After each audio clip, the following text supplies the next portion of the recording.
Nanti saya terjemahkan juga, tapi sebagian besar pasti sudah tahu lagunya. Sudah tahu artinya. Nah, tapi cepat-cepat aja ya, karena ini butuh setengah jam saja tidak cukup nih. Lagunya seperti ini. Sugih tanpa bondo. Ya, nanti semua harus ikut nyanyi. Sugih tanpa bondo, digdaya tanpa aji, terima mawi pasrah, sepi pamrih, tebih ajri. Ya. Lagunya sugih tanpa bondo, digdaya tanpa aji, terima mawi pasrah, sepi pamrih, tebih ajri. Sugih tanpa bondo, sugih tapi tanpa harta. Maksudnya harta, kita punya keyakinan bahwa kaya itu bukan karena banyaknya daftar harta benda kita. Kaya itu letaknya dalam hati. Orang-orang yang korupsi di Jakarta itu orang miskin atau orang kaya? Orang kaya, tapi hatinya miskin. Digdaya tanpa aji, itu seperti Kanjeng Nabi Muhammad SAW, tidak pakai aji-aji tapi mukanya itu wibawa. Wibawa, ya, seakan-akan ya, orang yang menggunakan aji-aji. Kemudian terima mawi pasrah, terima itu nerimo ing kahanan. Jadi orang kok dikasih misalnya pendek, hitam, keriting rambutnya kayak saya gini, ya nerimo, ya, nerimo. Karena Allah tuh tidak pernah gagal dalam menciptakan. Pasti setiap manusia tuh punya kelebihan. Nerimo dengan keadaan dirinya, juga nerima dengan rezekinya, dengan pembagian dari Allah. Nerimo ing pandum, terima mawi pasrah. Pasrah, manusia ini dalam menghadapi kehidupan itu dibutuhkan kesabaran dan juga pasrah. Tidak bisa manusia mau nangani semua urusannya sendiri, stres manusia. Harus ada sabarnya. Setelah kita mengusahakan, kita harus tawakal, harus pasrah. Sepi pamrih, tebih ajri. Manusia ini harus ikhlas. Itu termasuk setan itu tidak berkuasa terhadap orang-orang yang ikhlas. Sepi pamrih, tebih ajri.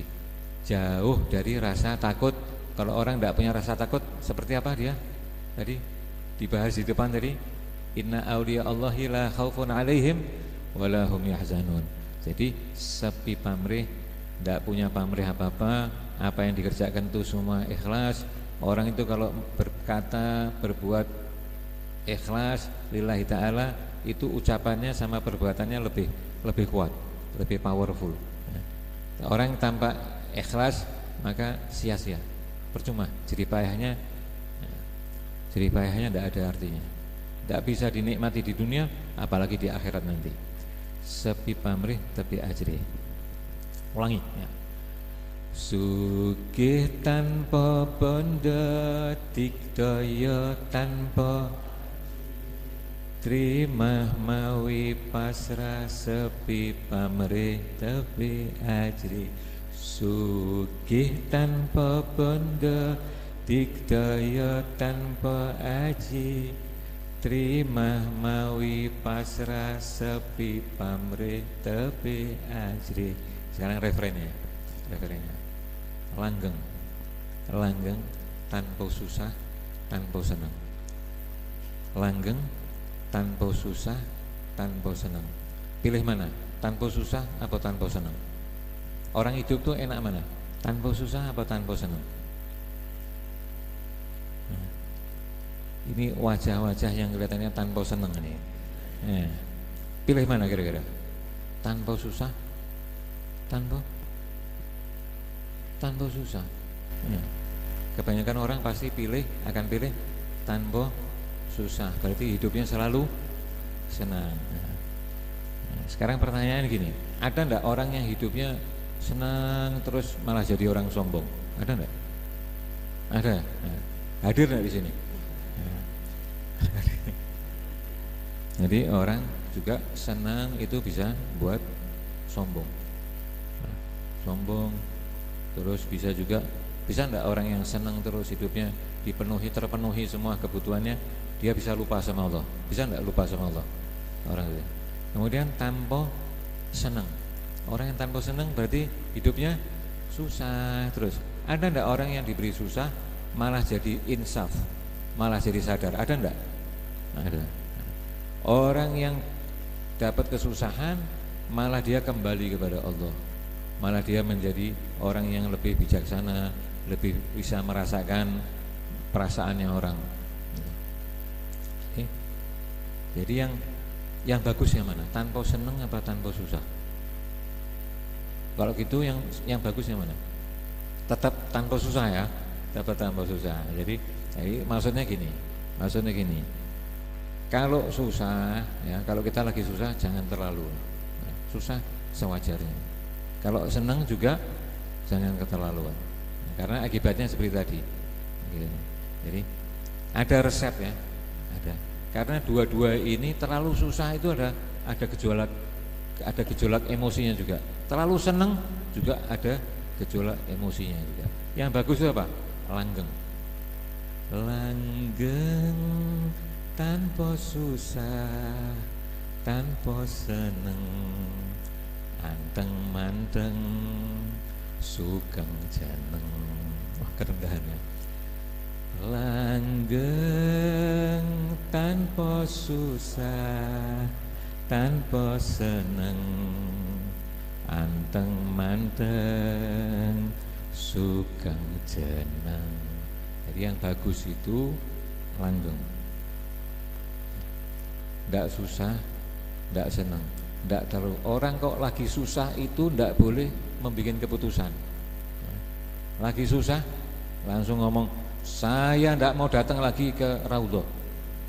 Di situ orangnya rame-rame, anaknya rame-rame, anak kecil rame-rame, pusing saya.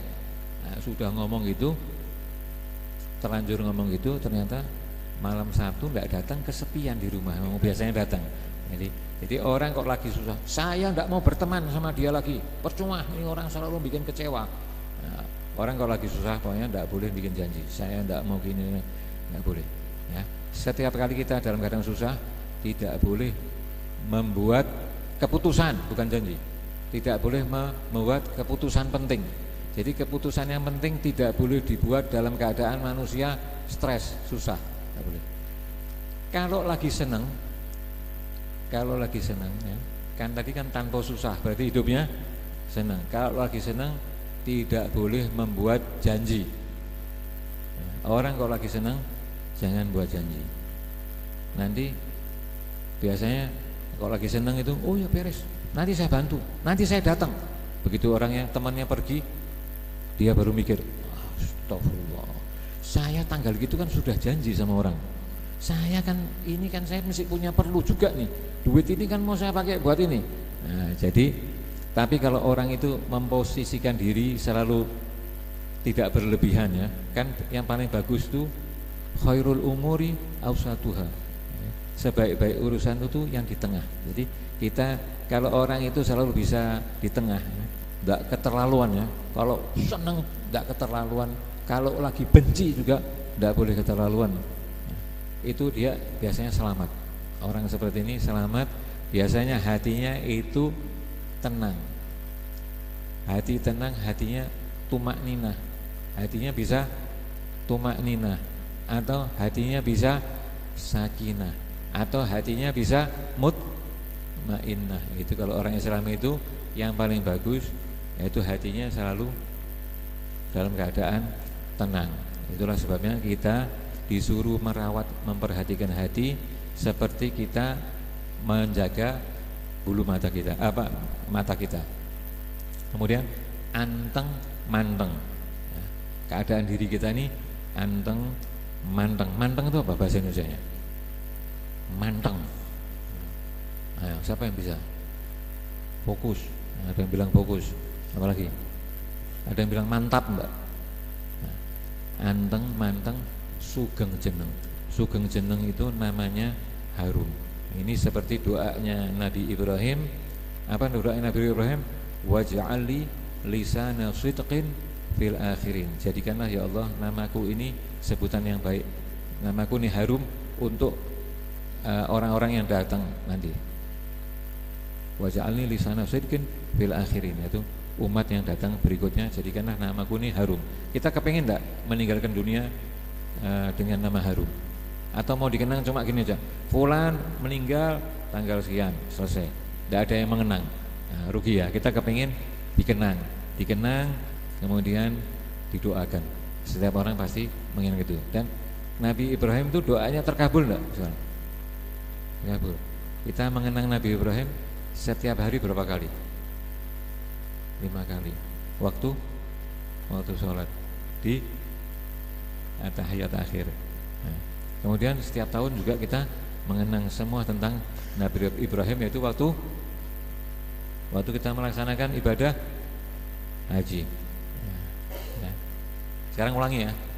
Ulangi, ini sudah habis waktu saya. Sugih tanpa bondo, dikdaya tanpa aji, trimah mawi pasrah sepi pamrih. Sugih tanpa bondo, dikdaya tanpa aji, trimah mawi pasrah sepi pamrih tepi ajri.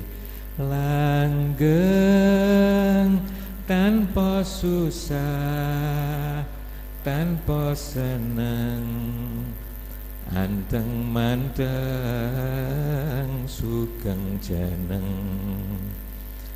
Langgeng tanpa susah, tanpa seneng, anteng manteng sugeng jeneng.